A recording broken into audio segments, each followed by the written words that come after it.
સમાચાર જમ્મુ કાશ્મીરથી, જ્યાં મતદાર યાદીને લઈને મહત્વનો નિર્ણય લેવામાં આવ્યો છે। 1 વર્ષથી રહેતા લોકો મતદાર યાદીમાં નામ નોંધાવી શકશે। 25 લાખ લોકોને જમ્મુ કાશ્મીરમાં મતદાર બનાવવા માટે તક આપવામાં આવી રહી છે।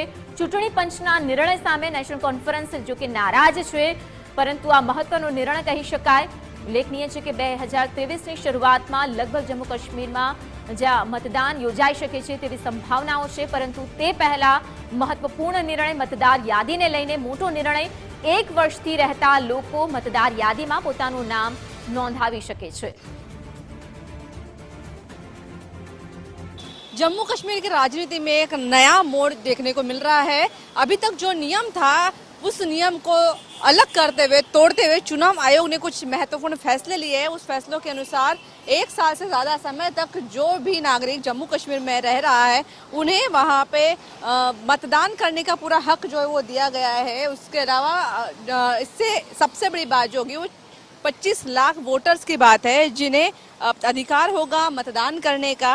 कहीं ना कहीं इसके वजह से सत्ता में परिवर्तन का भी जो है उम्मीद जताई जा रही है। इसी वजह से कहीं ना कहीं विरोधी पक्ष जो है वो चिंता में हमेशा देखने को मिलती है।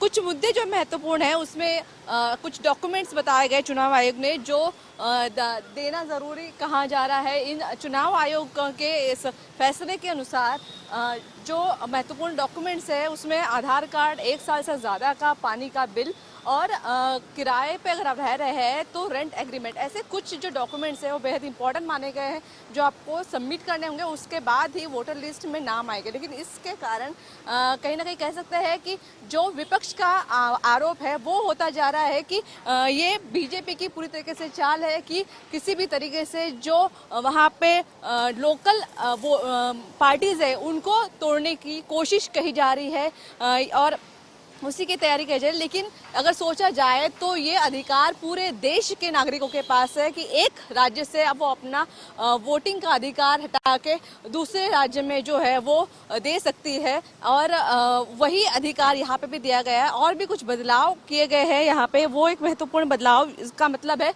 कि अब वहाँ पे विधानसभा जो है सिर्फ 6 साल की नहीं 5 साल की ही रहेगी, और ये एक महत्वपूर्ण बदलाव किया गया है। तो ये सबको अगर देखते हैं तो अब जाके कह सकते हैं कि जम्मू कश्मीर पूरी तरीके से भारत के संविधान के अनुसार काम कर रही है, और इसी से विपक्ष के कई नेताओं को प्रॉब्लम हो रही है।